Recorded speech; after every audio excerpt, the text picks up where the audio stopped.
a 55-year-old woman with a history of chronic hypertension, presents for a routine eye exam. She reports no changes in vision, but her blood pressure has been poorly controlled for several years. On examination, her blood pressure is 180/110 mmHg.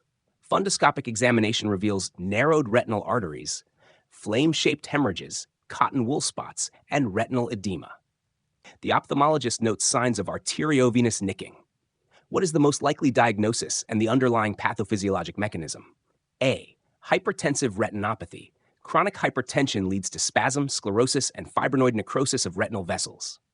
B. Diabetic retinopathy. Chronic hyperglycemia causes microaneurysms, hemorrhages, and neovascularization. C. Age-related macular degeneration. Retinal degeneration due to aging and genetic factors. D. Retinal vein occlusion. Occlusion of the retinal vein leading to hemorrhages and edema. E. Papilledema. Increased intracranial pressure causing optic disc swelling. Correct answer. A. Hypertensive retinopathy. Chronic hypertension leads to spasm, sclerosis, and fibrinoid necrosis of retinal vessels. Explanation. 1. Hypertensive retinopathy. Pathophysiology. Chronic hypertension causes damage to retinal vessels through mechanisms such as arterial spasm, sclerosis, and fibrinoid necrosis. The high pressure leads to narrowing of the arteries, making them less able to carry blood efficiently. This also leads to fibrinoid necrosis of small vessels, causing hemorrhages and edema. The arteriovenous nicking, where the artery compresses the vein at crossing points, is a characteristic finding.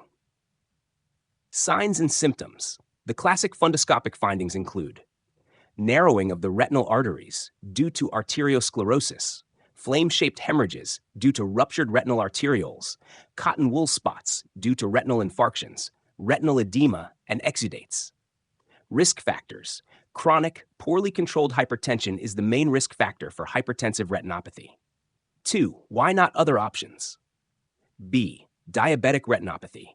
While diabetic retinopathy shares some features with hypertensive retinopathy, such as hemorrhages, it is associated with chronic hyperglycemia and causes microaneurysms, exudates, and neovascularization rather than the arterial changes and fibrinoid necrosis seen in hypertensive retinopathy. C. Age-related macular degeneration, AMD. AMD involves the macula, leading to central vision loss. It is not associated with hypertension or the vascular changes, spasm, sclerosis, fibrinoid necrosis seen in hypertensive retinopathy. D. Retinal vein occlusion. Retinal vein occlusion is caused by occlusion of the retinal vein, leading to hemorrhages and edema, but it is not primarily due to the vascular changes seen in hypertension. Retinal vein occlusion often presents with dilated veins, not the arterial changes seen in hypertensive retinopathy. E. Papilledema. Papilledema refers to optic disc swelling due to increased intracranial pressure. It does not cause arterial sclerosis, fibrinoid necrosis, or the typical retinal findings seen in hypertensive retinopathy. Key takeaways for USMLE. Hypertensive retinopathy is a complication of chronic hypertension that leads to spasm, sclerosis, and fibrinoid necrosis of retinal vessels. Classic findings include narrowed retinal arteries, flame-shaped hemorrhages, cotton wool spots, and retinal edema. Arteriovenous nicking is a key feature in hypertensive retinopathy. Chronic uncontrolled hypertension is the primary risk factor. Would you like to discuss treatment?